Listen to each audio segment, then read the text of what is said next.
Hello, beautiful artists. It's Kelli Folsom here. And this morning is my last morning here in Taos, New Mexico. And the property that we're staying on has this really old chapel on it. And I just love it. I wanted to paint this in the late afternoon, early evening when I took the original photo. And unfortunately, it's summertime here and we've had such incredible high winds in the afternoons, coming in every afternoon. So then I've been looking at this in the mornings and just loving how it looks in the morning too. So peaceful with the sun coming up. And I just imagine all the people who used to come to this chapel, this hay bell chapel, and maybe say a prayer or do their devotions or something like that. And so it has a very special meaning to me, as I love starting my day with intention like that, starting my day with gratitude and with sending out gratitude prayers, essentially being thankful, finding 3 things that I'm thankful for every single morning. So let's dive in and get started and have fun exploring this really old, kind of broken up chapel. Good morning, beautiful artists.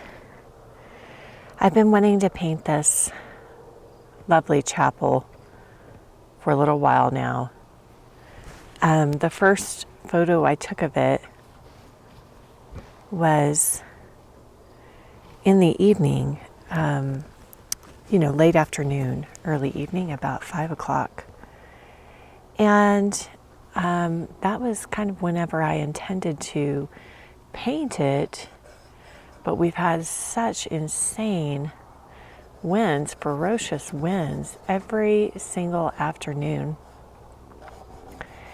And so I've also been seeing this chapel whenever I have come out in the mornings and watch the sunrise and do my morning reading. And it's really struck me at this time of day too, at basically dawn, early sunrise time. It's about 6:30 in the morning. And part of why it struck me as well is because it's so peaceful and quiet, and I'm also a firm believer that how you start your day is so critical. I learned that years ago, first painting, sunrises as soon as I woke up in the morning. So doing something that feeds your soul, feeding your heart, feeding your mind, feeding your soul first thing in the morning, I think is the best thing we can do for ourselves. Not filling it with garbage, and taking action immediately, not only filling our mind with beautiful, wonderful thoughts, but also taking some action immediately as well is so beneficial. You feel so empowered no matter what the result is, because you showed up and you did the thing. And I love that quote by Ralph Waldo Emerson where he says, show up, do the thing, and you will have the power. And it's very true. So I'm just blocking this in with burnt umber and some ultramarine blue.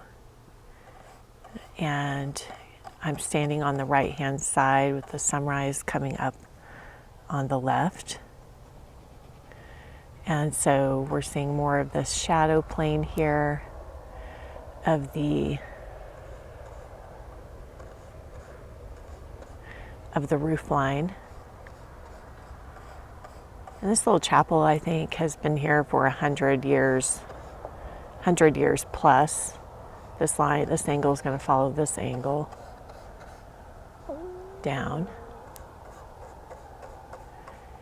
And I just think about how many people maybe came out here and used this chapel to start their morning. All the people who have come before us, who lived here, who were they, how did they start their day? Do they come out here with a prayer for the day? To me, painting is kind of a very similar thing. It's like a prayer, and prayer of gratitude, really, especially first thing in the morning. It's a prayer of gratitude for the day. Okay, so this is all pretty much silhouette. And then, we're going to have some light in the background and some ground plane. Let's kind of find where that back horizon line ends. That back hill, we might kind of do it a little bit more at an angle. I'm not going to paint in, the mountains and all of that. Or maybe very faintly I will. We'll see. As long as it doesn't take away from the star of the show, the chapel. So I'm going to start with some of that ground color, which I'm going to use some burnt umber, alizarin crimson, and blue. It's going to be kind of like a purpley brown. Nice and cool, lighter in value, a little bit lighter in value than the dark of the chapel. It's cold out here this morning. It's been blazing hot days, but that's kind of the beauty of definitely the beauty of being in the mountains, is it's cool in the evenings and early mornings, and then hot during the day in the summertime.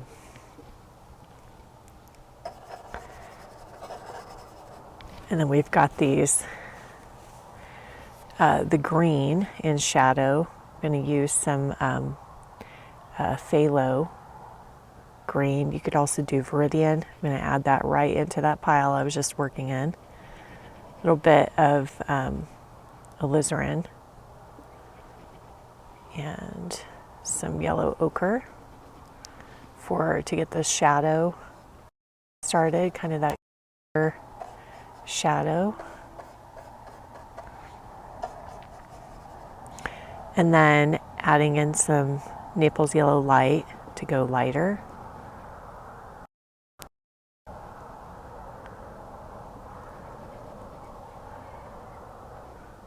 It's a good idea to put if you know you're going to paint in the morning, as soon as you wake up, it's a good idea to put your paint out the night before. I did not do that. My paint is not fully good, but that's okay. Let's lighten that a little bit more. It does need to be darker than our lightest light is the sky, so it does need to be darker than the sky, but as it goes back, it's just going to get more and more of that light hitting it.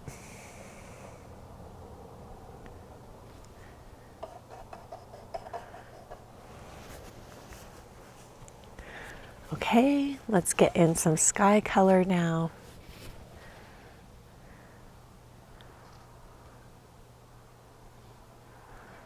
I wanted to paint this a little bit bigger, but I've run out of panels. So I'm going to start this with yellow ochre. I'm sorry, not yellow ochre. Naples yellow and white.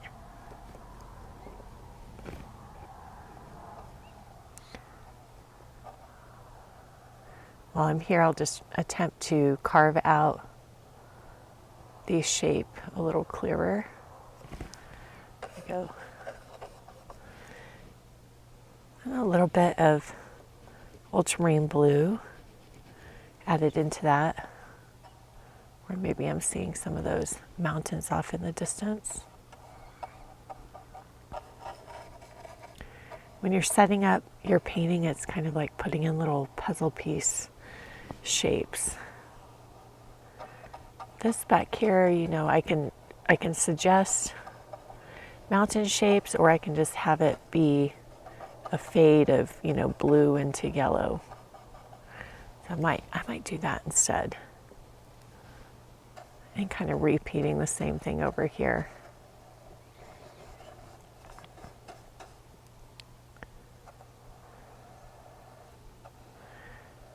sunrise and sunset, your color, your light, everything changes so quickly. So you really have to just get into quick practice of identifying what is a general color value. And of course, the more you practice, the better you get at that.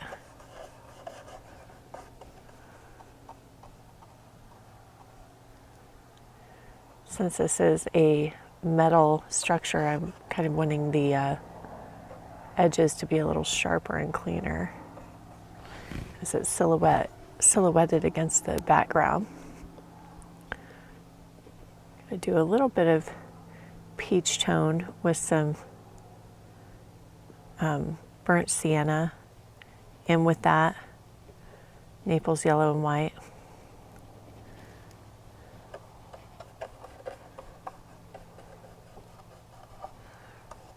So we do have some clouds this morning, but I don't have too much time to fuss with that too much. I think a little bit of color variation would be nice. A little piece of light here. I'm using a number 4 brush on this 6x8 panel. I love 6x8s for plein air sketches. I think they're just about the perfect size. And I just try to stick with a large enough brush almost the entire time until maybe the end, because it helps me with plein air painting to not get too fussy. Just trying to find a little curved shape of that bell. Okay.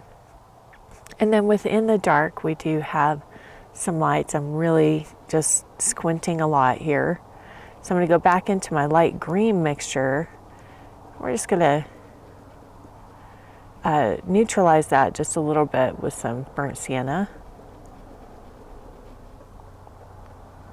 It's cold out here, so the paint kind of stiffens up a bit too. Whenever it's cold, let me kind of squeeze some of that out of the brush, because there's a lot of white down in the bristles and I don't want that coming out and affecting my mixture. We've got these amazing doors, and of course they're kind of falling off of the they're disconnected from the structure, from this old, really old structure, and I feel like that gives it a nice character as well. You do want to make sure you have thick enough paint. Sometimes whenever we grab that medium, it just thins out the paint too much.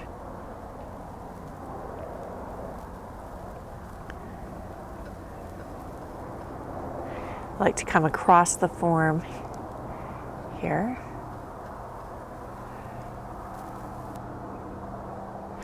As that sun comes up, if you're starting to get a little bit of glare, you can just tilt your easel forward, or the panel that's holding your painting. The metal roof, that's going to have a lot of blue in it. So I'm going to use actually a little bit of ultramarine blue and some ivory black, because it's reflecting the sky up above.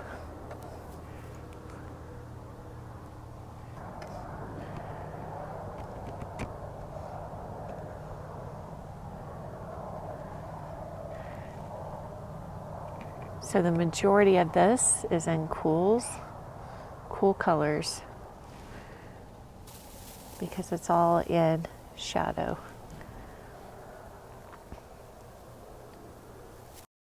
I might do a little more light here and there where I'm seeing some, but the value has to stay really, really close. And then the cooler gray of the wood slats, we'll do a little more burnt sienna and alizarin crimson in there.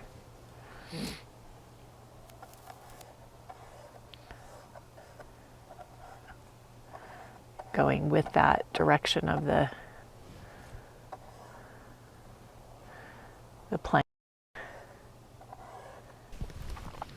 One of the things I'm trying to be a little conscientious of is not raising my value too high in this shadow.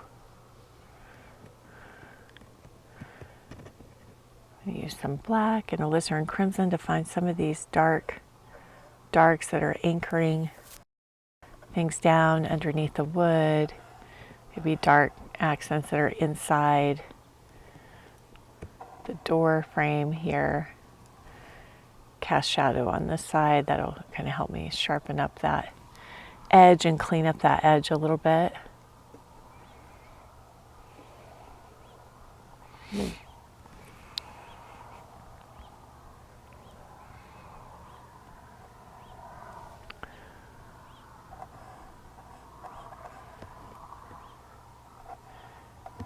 This adobe home and the chapel is hay bale insulated, which is really interesting to help keep it warmer in the wintertime.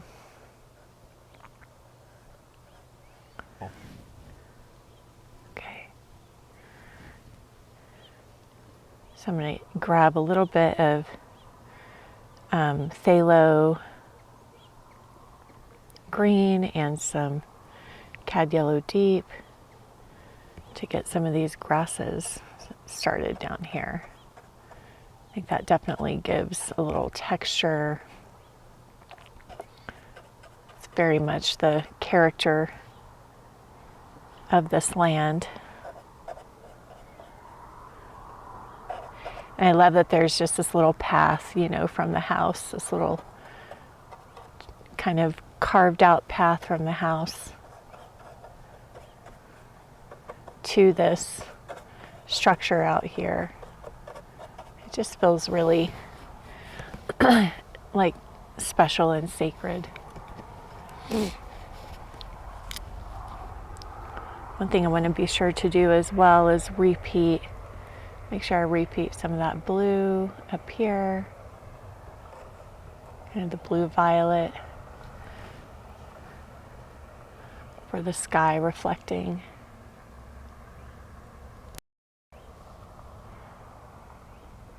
I like to go a little bit warmer on that wood, so a little more burnt sienna. But mostly we just need some more solid paint here.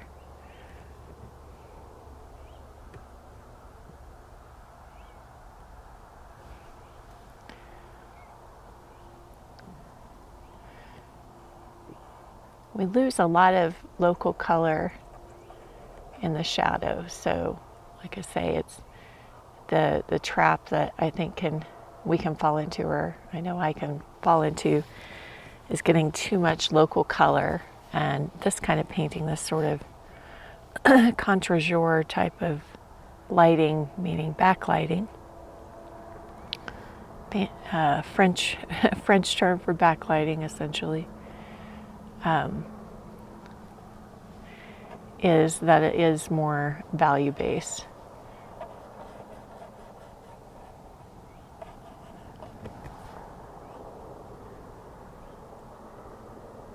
It's more about really dramatic value changes. Let's see if we can get in here to get some of the detail on the roof line there. And then there's going to be little pieces, you know, of warm light hitting on top of some of these grasses. So I'm going to use some of that cad yellow deep, a little tiny bit of my phthalo, you know, just indicate some of that sunlight kind of peeking through. Not on all of them, but definitely on a few here and there.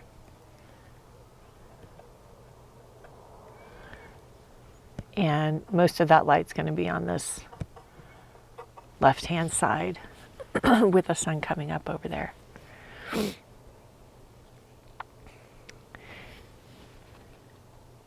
Then on some of that sage, top of the sage brush, there's a little peekaboo of light as well. So I'm adding in some of my phthalo green and some Naples yellow just to indicate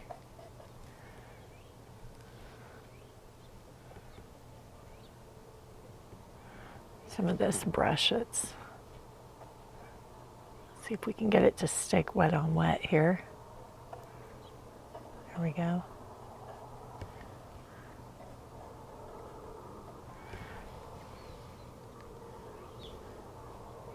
And to integrate that, I need to bring back in some shadow. So I've kind of got my green shadow mixture still over here, my cooler green shadow mix.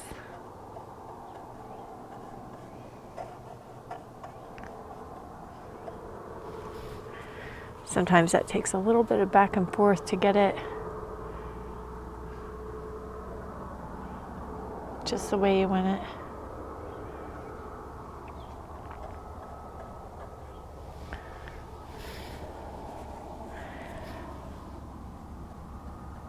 You want sharp edges on the overlap, on the contour, but not on the inside. So I was trying to come back in with a little soft hair brush and dry brush and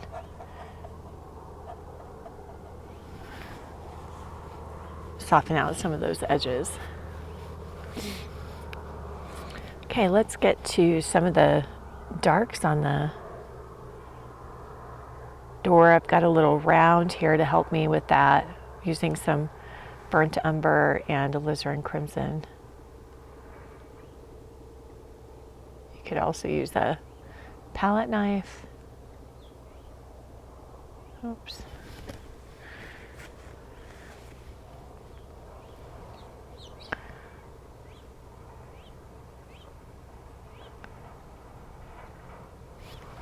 Just trying to kind of frame out where that door is. And I need to come back in with, there's a piece of wood overlapping in front here.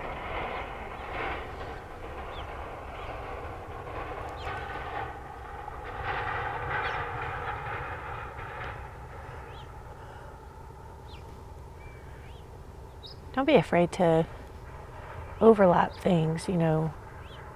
You build and then you add more. Sometimes you destroy and rebuild. You know, it's just painting. That color might need a little more blue in it. So I'm going to add some more ultramarine blue in it.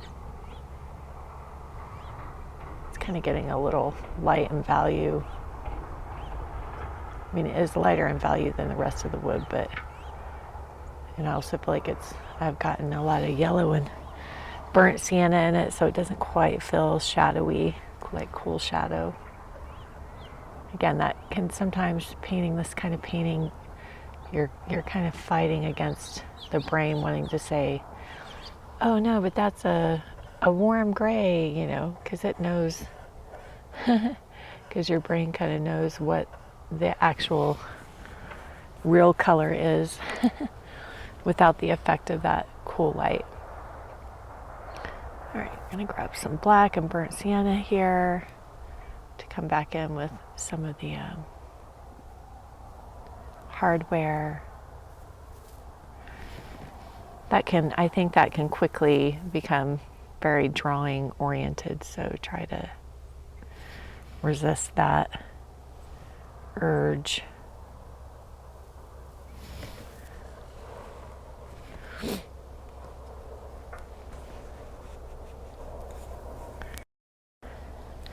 Then with that blue and white, just going to come back in and kind of pick up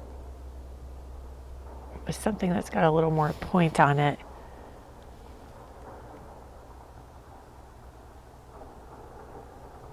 You know, just some more kind of finer details on the drawing. Some blue and alizarin crimson.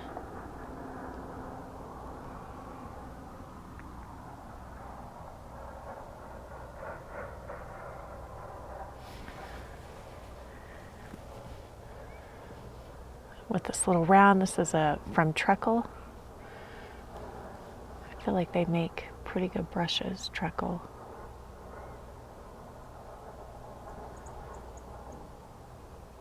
It's kind of reinforcing overlapping edges.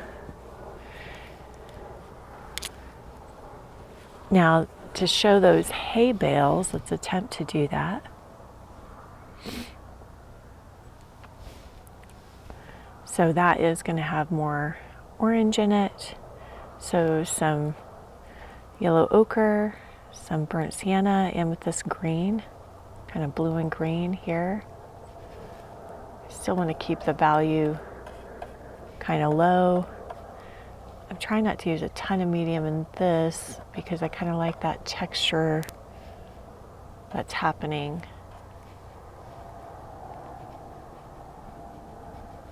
Maybe a little more white and blue to get some of that kind of cool tone that's reflecting. Now it's a lot to get in on this little teeny tiny 6x8, but I think I'd like to just try to soften that. I think I'd like to get in, you know, one of those trees. I think it's going to be the far right tree just because it's kind of a simpler shape. So I'm going to use some blue, ultramarine blue, and some burnt sienna. And I think it will just make for kind of a nice overlap. I'm trying to think about if I put a frame on this, you know, I don't want it to be so close to the edge, and I'm also trying to make sure it's not too vertical. You really want to avoid putting straight verticals right next to the edge of your painting, so especially if you're framing them. But I think this little layer of dark will help kind of push the other darks back. Sometimes whenever you're painting and exploring or just gathering ideas, you know, not every painting is, you know, supposed to be like, oh, this is a masterpiece, you know. So sometimes you're just exploring and trying things and gathering ideas and gathering experience. Trying to come back in here with a little bit of shadow underneath the edge of the chapel, the metal. You know, I'm sure they probably have done some things to this, like the metal roof maybe, to attempt to restore it. I'm not sure. Some of this doesn't quite feel, some of it feels kind of new, like the doors look really old. Okay, and then in between some of the wood slats, I'm just gonna come back in with some of that black and blue. I think one thing you want to avoid there is just doing them all.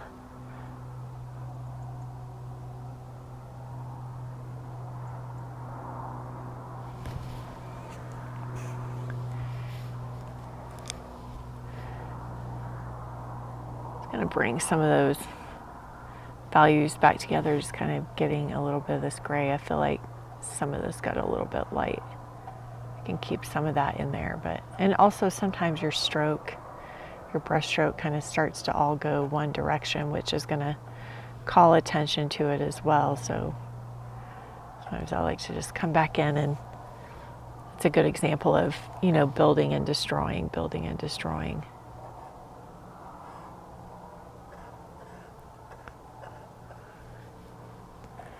Some of these I think can get very repetitive and annoying. So coming back in and kind of coming back over them, so hopefully it feels a little more natural.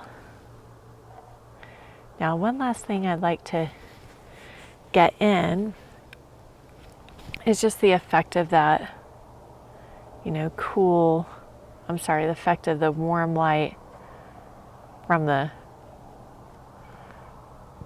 sun coming up back behind along the edges. So I'm going to attempt that with some Cad Red Light, Cad Yellow Deep, just to get kind of that warm glow of sunlight all along. this edge.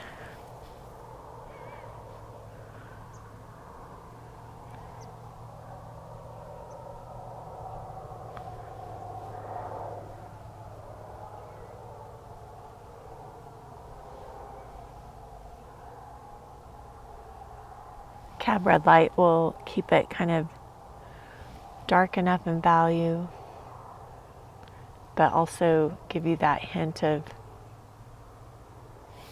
warm light that's hitting the very edge of these objects.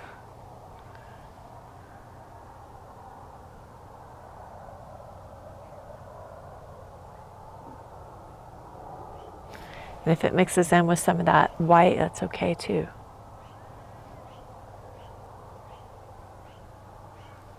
Sometimes there might even be a little hit of stronger yellow here and there on the edge. So a little more cad yellow deep.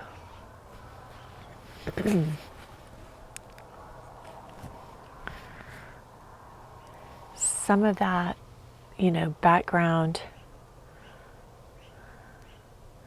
sky colors also kind of peekabooing here and there inside the structure.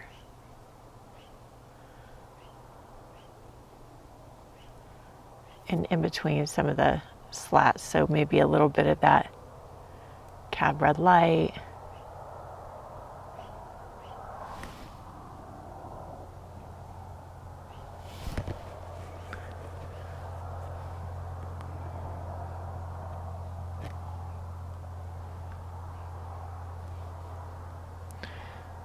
Go for some of the phthalo green here. This brush is not a great mixing brush. Just have to make do. Just to get a little bit more light in between there.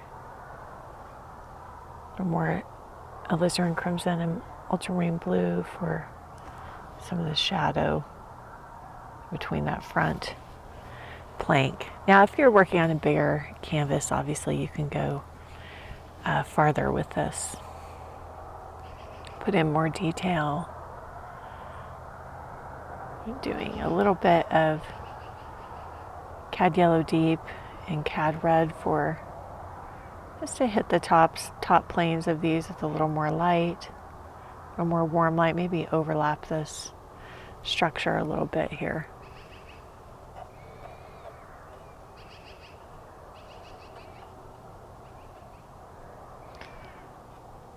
Using a flat stroke, but with the side of the filbert, and then kind of brushing down into the shadow.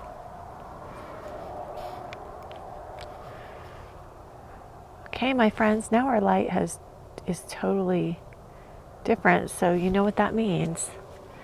It means it's time to stop. If you wanted to do a second version of it in a different light, you could do that, but you are not allowed to keep chasing the light and keep painting. All right, I hope that this has been fun for you. Remember to continue to have fun exploring out there and just trying things and not getting caught up in, how good is it? Just explore, get experience. Not every painting is going to be a winner.